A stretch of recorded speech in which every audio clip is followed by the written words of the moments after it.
I stood frozen in the doorway of my childhood home in Portland, Oregon, clutching a pumpkin pie I'd spent all morning baking. Inside, my brother Derek's booming laugh echoed through the hallway, the same laugh that once made me feel safe, back when we were kids building forts in the backyard. "Jessica. You made it!" Mom called from the kitchen, but something felt off. The usual warmth in her voice seemed strained, rehearsed even. As I entered the dining room, I noticed the table was set for exactly 6 people. My regular seat, the one by the window where I'd sat for 28 years, had a stack of Derek's work files piled on it. "Oh, sorry, Jess," Derek said, not looking sorry at all. His wife Brittany smirked from across the table. "We needed the space for actual family. You understand. Maybe check if there's a folding chair in the garage." Growing up in Portland's West Hills meant something specific. It meant private schools and piano lessons, summer camps at the coast, neighbors who drove Volvos and voted Democrat while clutching their purses tighter when black families moved onto the block. Robert and Linda Whitmore fit perfectly into that world, liberal, educated, and determined to prove how progressive they were by adopting a 5-year-old black girl in 1997. I was their proof of concept. Their living, breathing demonstration that they saw beyond race, that love conquered all, that families were built on choice, not biology. They said all the right things at dinner parties, posted the right articles on Facebook, displayed our family photos prominently where guests could see them, but behind closed doors, in the small moments that actually mattered, I was always slightly other. The daughter who needed special hair products they didn't know how to buy. The child whose questions about race made them uncomfortable. The teenager who made their friends pause before asking, "So where is she from originally?" Derek had been different once. For years older, he'd taught me to ride a bike when I was 7, let me tag along to the park even when his friends complained. He'd punched Tyler Morrison in 5th grade for calling me the N-word, came home with a black eye and no regrets. Back then, I thought I had a real brother. That changed somewhere around his junior year of high school. Suddenly I was my parents' daughter instead of my sister. His friends weren't welcome to meet me. When I asked to come to his graduation party, he'd said, "It's really more of an adult thing," even though I was 14. Brittany made it worse. They'd met at Portland State, married 2 years ago in a wedding where I was invited but not asked to be in the wedding party.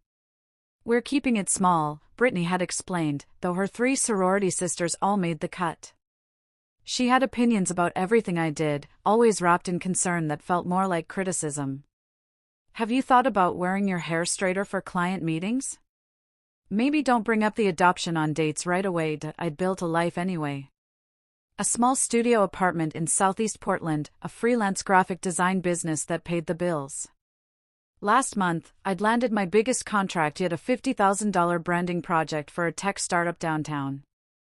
I was proud of that. Proud of building something entirely my own. 2 weeks ago, a certified letter arrived from Morrison and Associates in Seattle. I'd shoved it in my glove compartment, unopened. Official letters never brought good news, and I was too busy celebrating my contract win to deal with whatever legal complication it contained. I should have opened it sooner. The room went silent. Dad's fork clattered against his plate. "Derek, that's enough," Dad warned, but his voice lacked conviction. "No, Dad. She should know." Derek pulled out his phone, fingers trembling with what I thought was anger. "I did one of those DNA tests last month. You know, the trendy ones everyone's doing?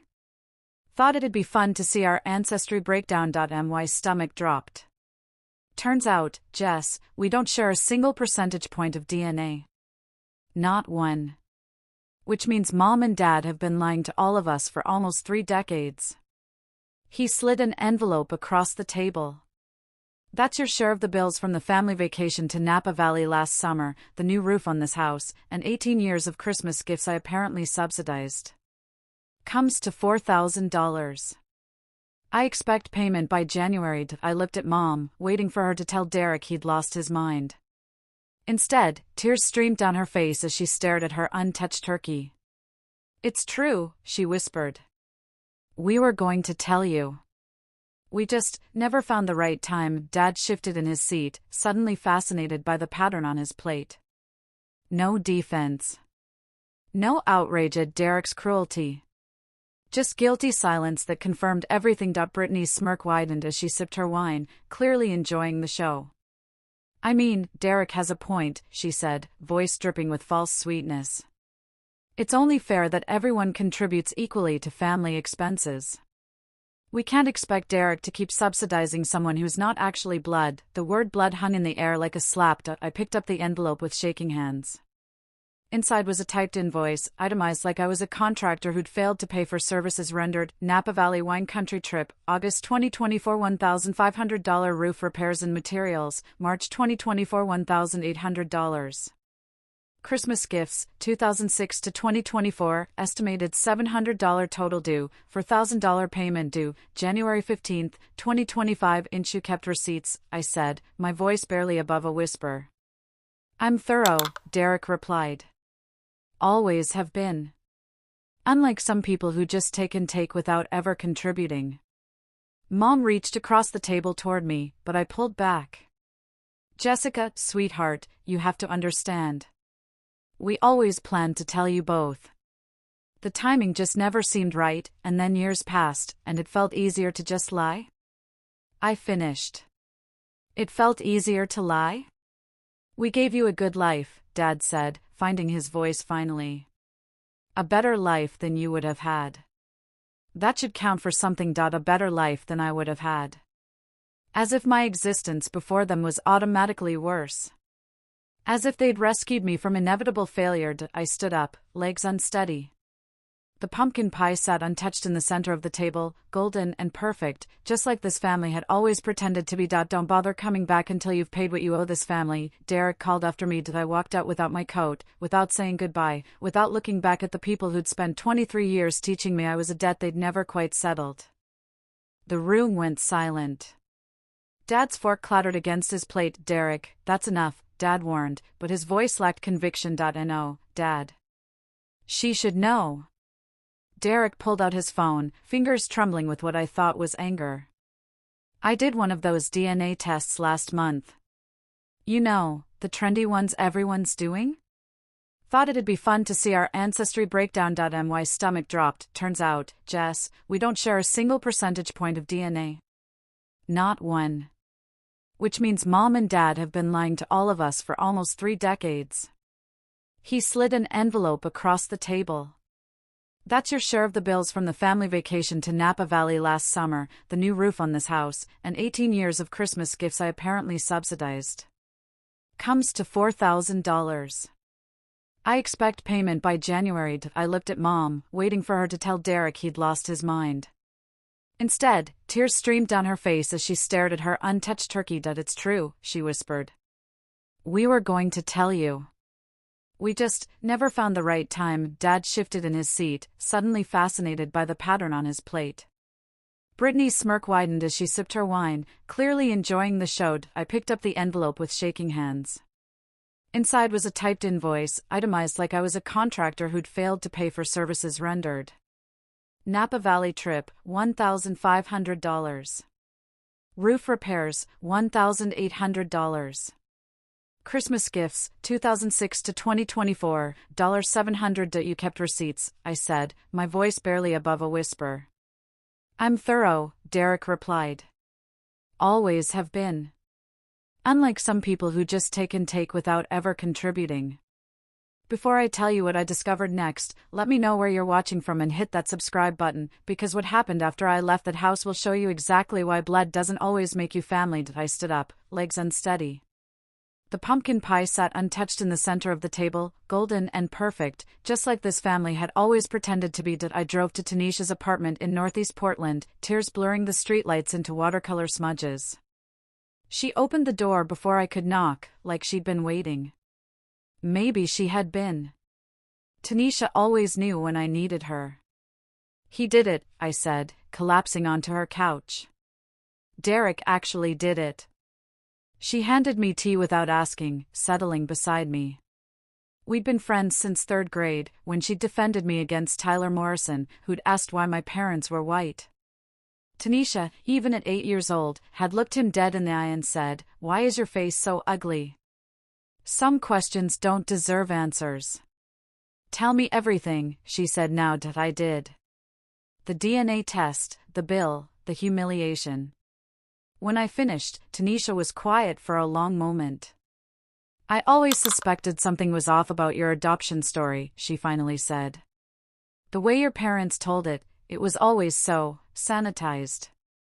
Like they were reciting from a script. She was right. Growing up, whenever anyone asked about my adoption, Mom would launch into the same practice speech. We adopted Jessica when she was 5. Her birth mother couldn't take care of her. We gave her a better life. The implication always hanging there, unspoken but clear: drugs, instability, failure. I had vague memories of before. A woman with my smile, her hands gentle as she braided my hair. The smell of cocoa butter and vanilla. A small apartment with sunlight streaming through yellow curtains. Then foster care, 8 months that felt like 8 years. Different houses, different rules, always temporary. Robert and Linda adopted me 3 weeks before my 6th birthday. They threw me a party, invited their church friends, took photos for their Christmas card. Our family is complete now, the card read, but complete for who? Derek had been excited at first. He was 9, desperate for a sibling. He taught me to ride a bike, let me tag along to the park, defended me when kids at school asked stupid questions. That lasted until high school, when suddenly having a black sister became complicated. I remember the shift. Derek started introducing me as my parents' daughter instead of my sister. When his friends came over, I was expected to stay in my room. The Christmas I was 16, he asked me not to invite my friends to the house during his college winter break party. It's just, my buddies from school, he'd said, not meeting my eyes. They might say things. I don't want you to feel uncomfortable. Translation: I was the uncomfortable one. My presence, my blackness, my very existence in his white suburban world, Mom and Dad noticed but said nothing. They perfected the art of looking away, of pretending everything was fine while I absorbed 1,000 small cuts. You're so articulate. Where are you really from? Can I touch your hair? They'd smile and nod, like these questions were compliments instead of reminders that I didn't quite fit. Brittany made it worse.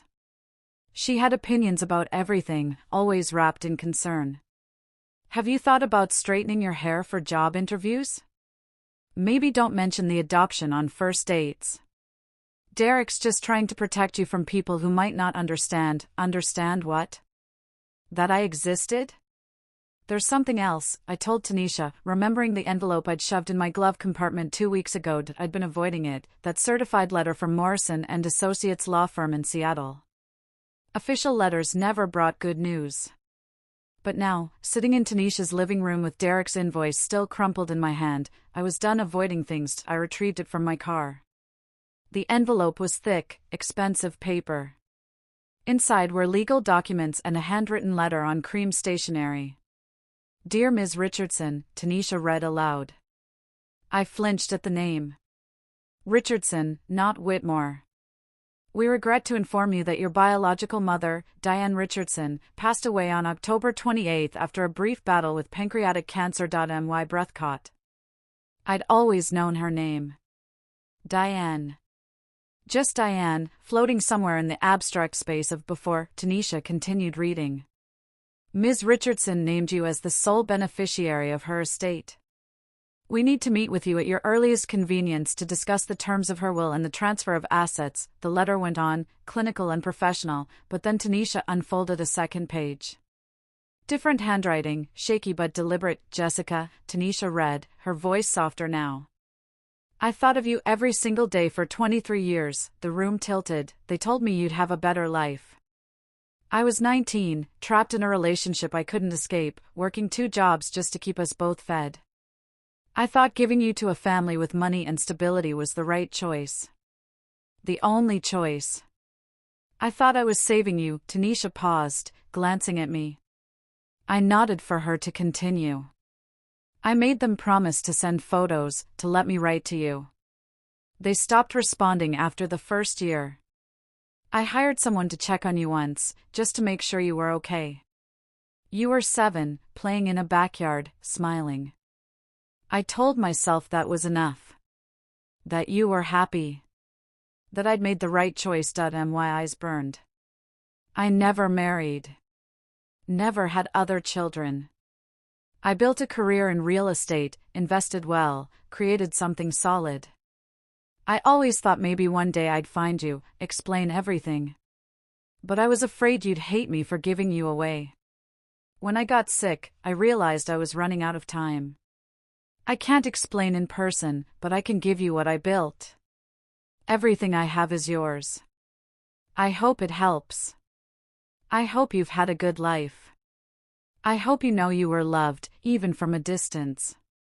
You were always loved. Mama Diane. Tanisha set down the letter. Jess. How much is everything? I flipped through the legal documents. Property deeds. Investment accounts. Life insurance policies. My hands shook as I found the estate summary page. $2.3 million. Diane Richardson, the woman they said couldn't take care of me, had left me a fortune. Monday morning, I sat in a glass-walled conference room overlooking downtown Seattle. Morrison and Associates occupied the 23rd floor of a building where even the air felt expensive. The attorney, Michael Osei, was a tall man in his 50s with graying temples and the kind of steady presence that made you believe everything would work out, even when it wouldn't. Ms. Richardson, he began, then caught himself. Or do you prefer Whitmore? Jessica is fine. He nodded, opening a leather folder. Your mother's estate is substantial. 3 rental properties in the Central District, investment accounts with Vanguard and Fidelity, life insurance policies, and the house she lived in on Capitol Hill. Total value, $2.3 million, minus estate taxes. I stared at the documents he slid across the polished table. Property deeds with Diane's signature. Bank statements showing decades of careful investment. A woman who supposedly couldn't take care of herself had built an empire. There's something else you need to know, Michael said, his tone shifting. Diane hired a private investigator 5 years ago. She wanted to make sure you were okay. He pulled out a thick file. Photos of me leaving my apartment, walking to coffee shops, meeting clients. Nothing invasive, just confirmation I existed. But there were also notes. Detailed observations about my life with the Whitmores. She knew, I whispered. She knew, Michael confirmed. About the way they treated you. The exclusion, the microaggressions, all of it. She kept every report, every photo. It broke her heart. My throat tightened. There's one condition to the inheritance, Michael continued. Diane wanted you to know the complete truth about your adoption. She left detailed documentation. He opened another folder. Inside was a contract dated February 1997. An adoption facilitation agreement between Diane Richardson and Robert and Linda Whitmore. My eyes caught on a number that made my vision blur. $75,000. This was the fee your adoptive parents received, Michael explained. It was supposed to cover your care, education, medical expenses. But more importantly, they agreed to maintain contact with Diane. Annual photos, letters, updates. They were supposed to facilitate a relationship when you were old enough. I flipped through the stack. Letters from Diane, returned unopened. Birthday cards sent back. A package for my 10th birthday marked return to sender. They cut her off completely, I said. Within the first year, Michael confirmed. Diane tried for 3 years to maintain contact. She even offered to waive future communication if they'd just send 1 photo a year. They refused. They took the money and erased her from your life. I thought about Derek's $4,000 invoice. His indignation about subsidizing me. The irony was suffocating. Robert and Linda hadn't just adopted me.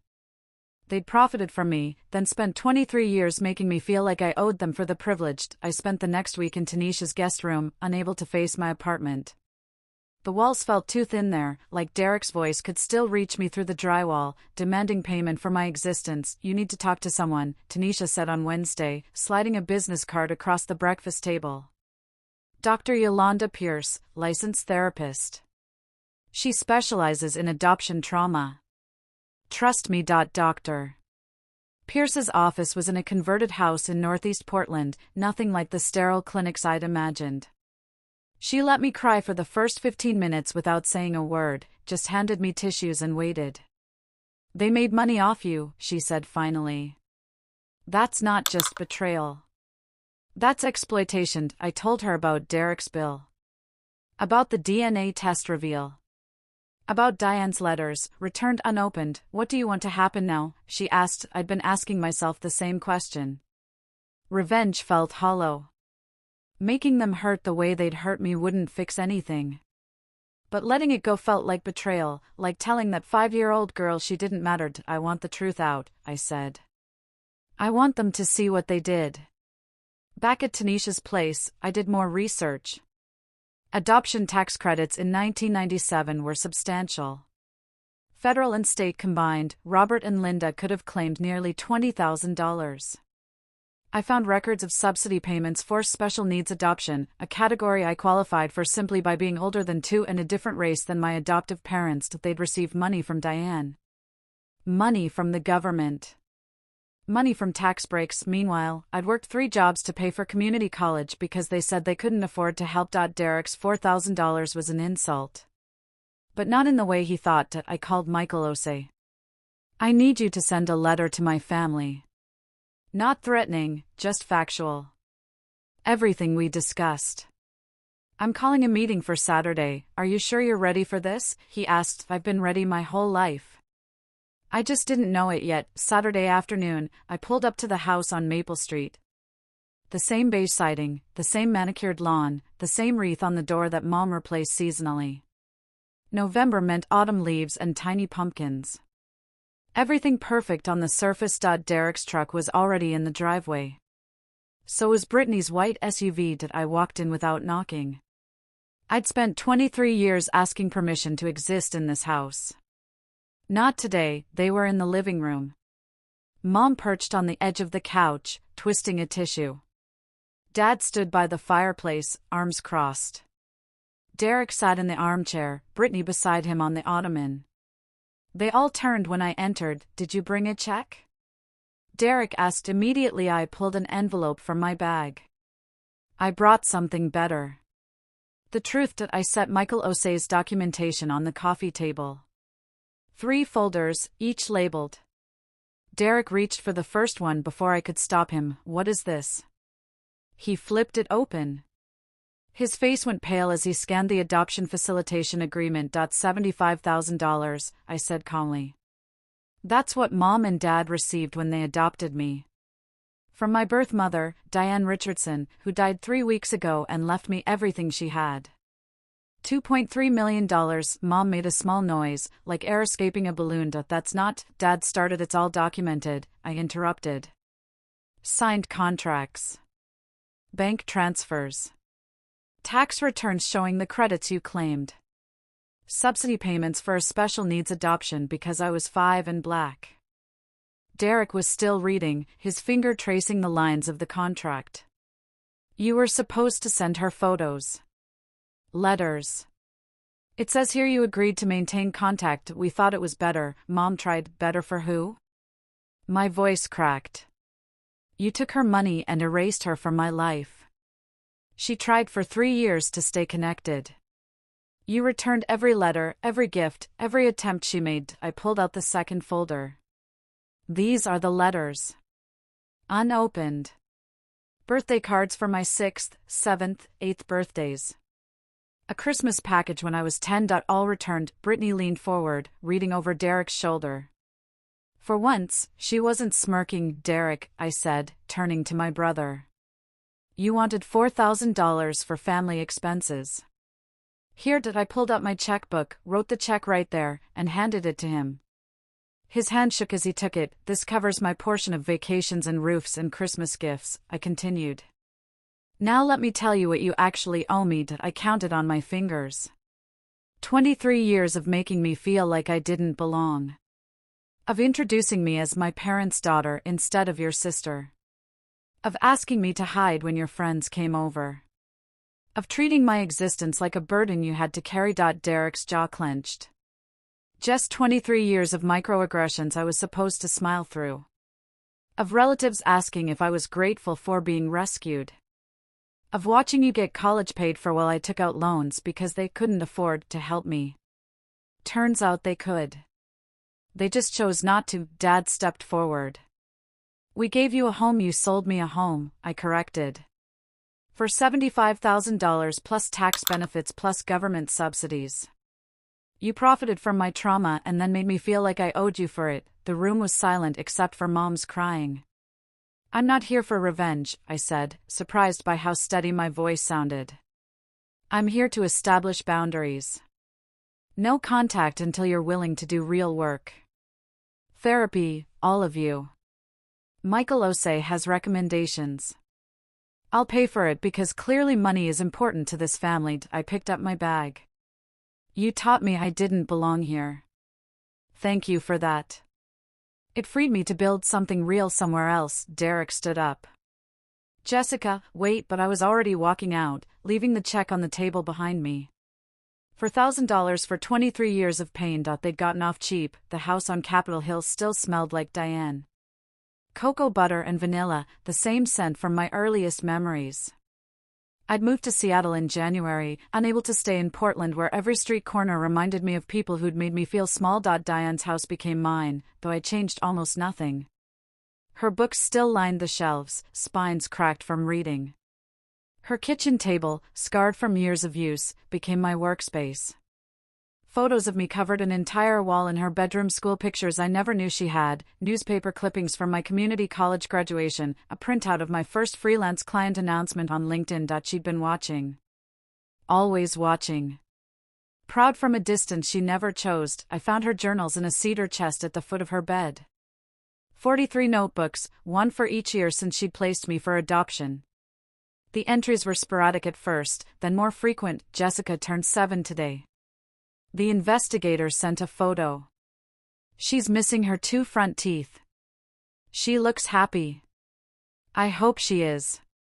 Saw her school made the news for a science fair. Jessica won 2nd place with a project about solar energy. She's so smart. Smarter than I ever was. She graduated high school today. I wanted to be there so badly I could barely breathe. But I made a promise to stay away. I thought it was what she needed. I cried reading those journals. Not the angry tears from Thanksgiving, but something deeper. Grief for what we'd both lost. Gratitude that she'd never stopped loving me. The inheritance changed everything practically, but not in the ways people think money changes things. I expanded my freelance design work into a full agency, Richardson Creative, named for the mother who gave me everything twice. I hired 3 designers, 2 recent graduates from historically Black colleges and 1 woman transitioning out of foster care at 24. We focused on Black-owned businesses, nonprofits serving communities of color, artists who couldn't afford traditional agencies. The work felt purposeful in ways my old freelance gigs never had. I also established the Diane Richardson Memorial Scholarship. $25,000 annually for youth aging out of foster care who wanted to pursue creative careers. The first recipient was a 17-year-old photographer named Jordan who reminded me of myself at that age, talented, hungry, and convinced he didn't deserve good things. Why me? He'd asked when I called to tell him he'd won. Because someone believed in me when I couldn't believe in myself, I'd answered, now it's your turn. Tanisha visited every other weekend, usually bringing takeout and gossip from Portland.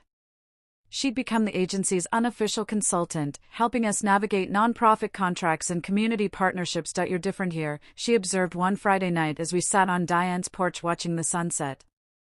Lighter. She was right. Seattle didn't carry the weight of 23 years of not quite belonging. Here, I was just Jessica. Not the adopted daughter, not the charity case, not the complication in someone else's perfect family photo. I was building something Diane would be proud of. Something that honored her sacrifice and her love. The life she'd wanted to give me but couldn't. Every morning, I made coffee in her kitchen and looked at her photos of me on the wall. Good morning, Mama, I'd say, testing out the word she'd signed her final letter with. It felt right. It felt like coming home to a place I'd never been but somehow always knew existed. Derek called in March. 3 months of silence, then his name on my phone screen at 11 p.m. on a Tuesday. I almost didn't answer. Jess. His voice was raw, unfamiliar. I know I don't deserve your time, but I need to tell you something. I waited. Brittany left. After everything came out, after the money was gone, she said she didn't sign up for a husband with baggage. That's what she called you. Baggage. He laughed, bitter and broken. I defended her for years. Made excuses for her comments, her looks, her whole attitude toward you. Turns out she was just showing me who she was, and I was too weak to see it. I'm sorry, I said, surprising myself. Don't be. I deserved it. I deserve worse. He paused. I've been going to therapy. Dr. Mitchell in Beaverton. He's helping me understand the racism I internalized, the ways I made you carry my shame about having a black sister. The honesty shocked me. I treated you like you were less than, Derek continued. I used words I knew would hurt. I let Brittany make you feel unwelcome in your own family. And that DNA test, that bill, Jess, I wanted to hurt you. I wanted you to feel as small as I felt when I realized Mom and Dad lied to me about the adoption. But you weren't the one who lied. You were just the easiest target. I closed my eyes, phone pressed to my ear. I'm not asking for forgiveness, he said. I don't deserve that. But I am asking if we could talk. In person. Wherever you want, whoever you want there with you. I just need you to know I'm trying to be better. 2 weeks later, we met at a coffee shop in downtown Seattle. Tanisha sat beside me, silent support. Derek looked different than her, tired, like he'd been carrying something heavy, and finally set it down. Thank you for coming, he said. We talked for 2 hours. He didn't make excuses. Didn't blame Brittany or our parents or his own ignorance. He owned every choice, every cruel word, every moment he'd made me feel like I didn't belong. I didn't forgive him that day. Maybe I never would completely. But I opened the door, just a crack, to the possibility of rebuilding something different. Something honest. Mom started texting in February. Short messages that said everything and nothing. Thinking of you, hope you're well. Your father and I miss you. I didn't respond. What was there to say? She'd had 23 years to think of me, to make me feel welcome, to treat me like I mattered beyond the tax credits and subsidy checks. Dad took a different approach. He called Michael Osei directly, trying to explain that adoption facilitation fees were normal in private adoptions, that they'd done nothing wrong legally. Your client doesn't understand how these things work, he'd told Michael. Michael had responded with professional precision. My client understands perfectly. The issue isn't legality. It's morality. You took money meant for a child's care and used it for yourselves while making that child feel like a burden. The law may not hold you accountable, but apparently, your community does, because that's what happened. The truth spread through their social circles like water finding cracks. Their church friends stopped calling. The adoption ministry board where they'd served for 15 years, helping other families adopt, asked them to step down quietly. Derek told me about it during one of our monthly phone calls. They're playing victims now, he said. Telling anyone who'll listen that you're ungrateful, that they gave you everything. Let them, I replied. The truth is already out there. I didn't engineer their social exile. Didn't hire someone to spread the story or post the documents online. I just stopped protecting them from the consequences of their choices, natural consequences, Dr. Pierce called it. The way the world responds when you treat people as commodities instead of humans. Sometimes the best revenge is just stepping aside and letting people face what they've created. May 17th would have been Diane's 53rd birthday. I brought sunflowers to Lakeview Cemetery, her favorite.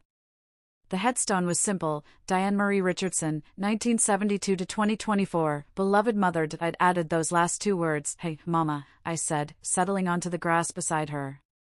The agency's doing well. We signed 5 new clients this month.